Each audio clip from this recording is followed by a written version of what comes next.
안녕하세요, 산소형제TV의 슈니아빠입니다.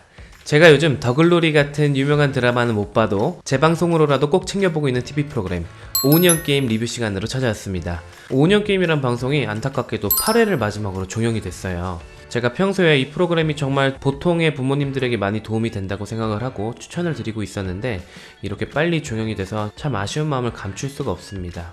제가 지난번 영상에서 6화까지 리뷰를 했는데 마지막 7화와 8화가 서로 연결되는 부분이 있거든요. 그래서 오늘은 이 7화와 8화 두 방송분을 함께 리뷰해 보도록 할 건데요. 그 이전 영상에서는 아이들의 5가지 발달 유형에 따라서 각각의 발달 영역을 어떻게 발달시킬 수 있는지 소개를 해줬다면 마지막 두 화에서는 이걸 총합하는 우리 애들과 어떻게 조금 더 재밌게 편하게 놀아줄 수 있는지 육아에 대한 부모님들의 고민이 무엇인지 직접 들어보는 시간이 준비되어 있으니까요. 오늘 리뷰해볼 7화와 8화가 어떻게 보면 5년 게임이라는 방송의 엑기스라는 생각이 들어요. 그래서 오늘도 저의 리뷰 영상 보시고 5년 게임 다시 한번 보신다면 이 5년 선생님이 5년 게임이라는 프로그램에서 어떤 말씀을 전해주고 싶으셨었는지 잘 전달받으실 수 있을 것 같습니다. 5년 게임 7화에서는 부모님들은 편하면서 아이들의 발달에도 도움이 되고 아이들도 즐거워할 수 있는 꼼수놀이가 주제였어요. 각각 가정에 육아 고수인 분들이 많으시잖아요. 그 육아 고수분들이 어떻게 하면 편하게 아이들과 놀아주는지 꼼수놀이를 제보해주시는 꼼수놀이 월드컵이 준비되어 있었는데 정말 많은 분들이 되게 창의적인 놀이들을 추천해주시더라고요. 그래서 그걸 보면서 정말 집에서 아이들과 더 잘 놀아주기 위해서 고민을 하시는 분들이 이렇게 많구나 하는 생각이 들었습니다. 그 중에 1등을 한 놀이는 엄마 아빠가 모델이 되어서 아이들이 엄마 아빠를 그리는 거예요. 그러면서 포즈를 바꿔가면서 좀 더 난이도를 높이기도 하고 그러면서 엄마 아빠는 쉬기도 하고 아이들은 미술적인 감각과 소근육 발달도 이루어질 수 있고 엄마 아빠를 관찰하면서 정서적인 교감도 이루어질 수 있게 되는 아주 유익한 놀이가 1등 놀이가 되었습니다. 이렇게 1등 놀이로 선정된 분은 육아지원금도 받았더라고요. 그리고 그 다음은 출연자 아빠들의 노하우가 담긴 꼼수놀이들이 소개되었는데요. 신체형인 소은이네는 임규진 님이 스트레칭 밴드를 몸에 감고 이렇게 당기면서 아이가 물건을 잡으러 가게 하는, 이게 강호동 님이 선수 시절에 하던 훈련 방법에서 착안했다고 하거든요. 그래서 아이와 노는 건지 훈련인지 헷갈리는 놀이를 준비해 줬던데 이 놀이의 단점은 아빠가 굉장히 힘들더라고요. 그래서 꼼수는 아닌 걸로 판명이 됐습니다. 그리고 유다미네는 유다미보다 훨씬 큰 상자에 넣고 그 안에 그림을 그리게 하는 놀이를 하였는데 처음에 유다미가 상자 안에 안 들어가겠다고 하거나 아빠도 함께 그리자고 하면서 꼼수에는 실패를 했어요. 그런데 이게 제가 예전에 리뷰했던 슈돌 영상에서 아이들이 종이로 만들어진 집을 구매해다가 거기다가 그림을 그리면서 꾸미는 놀이를 했던 기억이 있거든요. 이렇게 그냥 단순한 상자가 아니라 집 모양이거나 조금 더 형태가 있는 모양이라면 아이들이 거부감이 없이 그 안에 들어가서 미술놀이를 더 잘할 수 있지 않을까 하는 생각이 들었고 아이들이 많은 집일수록 이 놀이는 조금 더 효과가 좋을 것 같았습니다. 그리고 이대호 선수네가 오은영 선생님께 가장 좋은 평가를 받았는데요. 야구선수 출신답게 아들과 캐치볼을 평소에 많이 하신다고 하는데 실내에서 얌전히 할 수 있는 캐치볼 버전을 준비를 했습니다. 아빠는 소파에서 공을 던지고 아들인 예승이는 그걸 열심히 잡고 아빠에게 정확히 던져주는 연습을 하면서 신체 활동도 많이 하고 아들과의 정서적인 교류도 활발하게 일어나는 걸 관찰할 수 있었는데 이 예승이가 국민 4번 타자의 아들답게 정말 잘하더라고요. 진짜 놀라웠습니다. 7살이 맞나 싶을 정도였어요. 그런데 층간소음이 조금 걱정은 되긴 하더라고요. 그래서 이거는 집에서 놀이할 때 제한 사항은 좀 많겠다 생각은 들었습니다. 그리고 문희준님의 딸인 희우리네는 문희준님이 미션이 적힌 쪽지를 집에 곳곳에 숨겨놓고 보물찾기 하는 것처럼 아이가 그 미션 종이를 뽑은 다음에 거기 적힌 미션을 수행하는 놀이였어요. 그런데 이게 생각보다 준비 과정이 꽤 고되더라고요. 그 미션 종이를 다 준비해야 되니까요. 그래서 꼼수에는 실패했다라고 판정이 났습니다. 마지막 안재용님의 집인 수연이네는 상황극 놀이를 했는데 기내에서 일어나는 상황에 대해서 승무원이 돼보는 그런 역할놀이였어요. 이것저것 요구사항을 하면서 서비스를 받는, 아빠는 편하고 아이는 어떠한 문제를 해결하는 능력을 키울 수 있는 그런 놀이가 되었습니다. 아빠의 요구를 들으면서 어떤 문제인지 파악을 하고 거기에 대한 해결책을 구상하고 그리고 실제로 그 해결책을 실행해야 되는 거라서 오은영 선생님도 참 좋은 놀이라고 평가를 해주셨어요. 이렇게 다양하게 아빠들이 아이들과 놀아주는 모습을 보다 보니까 결국 꼼수놀이가 아닌 것도 있었지만 확실히 1화에 비해서 아빠들이 아이들과 정서적인 교감이나 소통 능력이 확실히 좋아졌다라는 게 확 느껴지더라고요. 그래서 저도 슈니와 놀 때 조금 더 이런 정서적인 교류에 대해서 신경을 쓰고 노력을 해봐야겠다라는 생각이 들었습니다. 자, 마지막으로는 오은영 선생님이 준비하신 꼼수놀인데요. 바로 뽀송뽀송 세족식이었습니다. 이 세족식의 과정은 아이들이 먼저 아빠들을 위해서 블로그로 선물을 준비했고요. 그걸 함께 본 다음에 아이들의 어렸을 적 사진을 함께 보면서 아이들과 이야기를 나누며 정서적 교류를 나누고, 그리고 아이들이 아빠의 발을 씻어주는 아주 감동적인 놀이였습니다. 이 놀이는 방송분 7화, 8화에 걸쳐서 나오는데요. 그 과정에서 모든 엄마 아빠들이 똑같은 걸 느끼더라고요.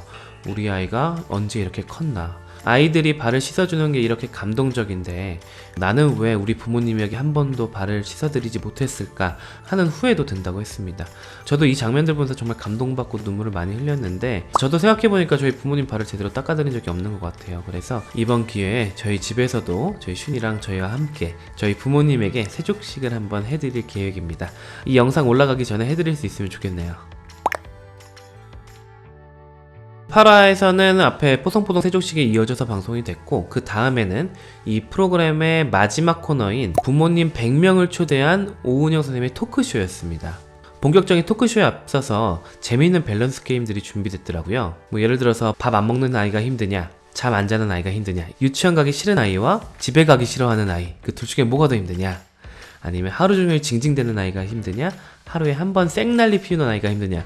이렇게 육아하시는 분들이라면 정말 공감할 수밖에 없는 밸런스 게임이 준비됐더라고요. 이 밸런스 게임의 질문들이 다 육아하시는 분들의 고민이 담겨 있잖아요. 이거에 대해서 오은영 선생님이 꿀팁들을 많이 전수해 주셨으니까 이 방송을 직접 시청하시면서 한번 보시면 좋을 것 같아요. 이 내용들 자체도 너무 알차서 이것만 따로 나중에 다뤄봐도 좋을 정도입니다. 그리고 밸런스 게임이 끝난 다음에는 참석하신 100명의 엄마 아빠 분들이 스케치북에 고민을 적으셔서 이렇게 올리시면 진행자분들이 질문을 몇 개 골라서 오은영 선생님이 답변을 주시는 형식이었어요.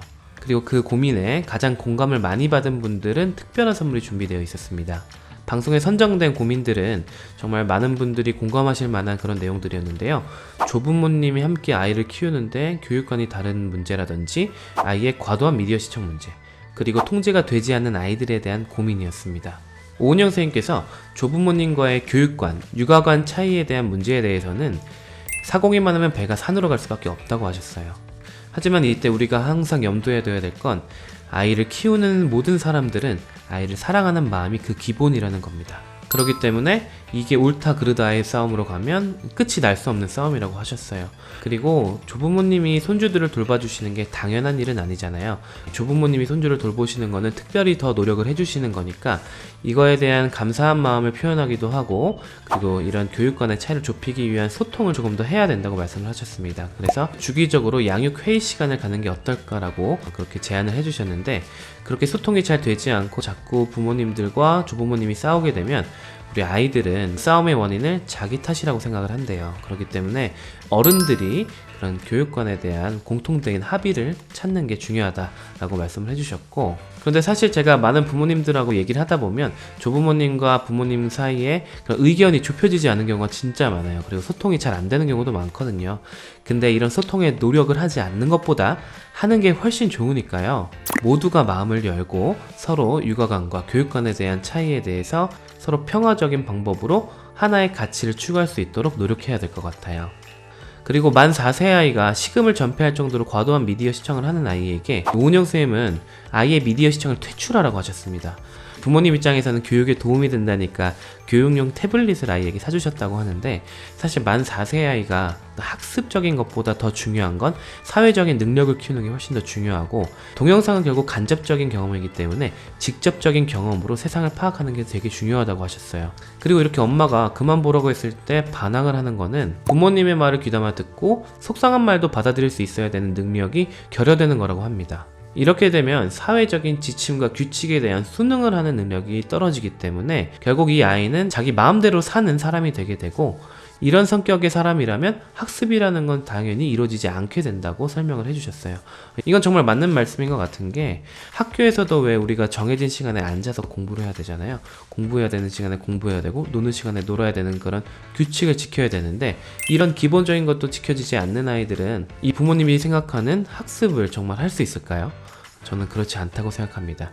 그리고 오은영 선생님께서 미디어 시청과 언어 발달의 연관관계에 대해서도 설명을 해주셨는데, 언어 발달이라는 건 결국 서로의 상호 소통이 중요한 문제이기 때문에 일방적으로 언어를 쏟아내는 동영상 시청은 크게 도움이 되지 않는다라고 말씀을 하셨어요.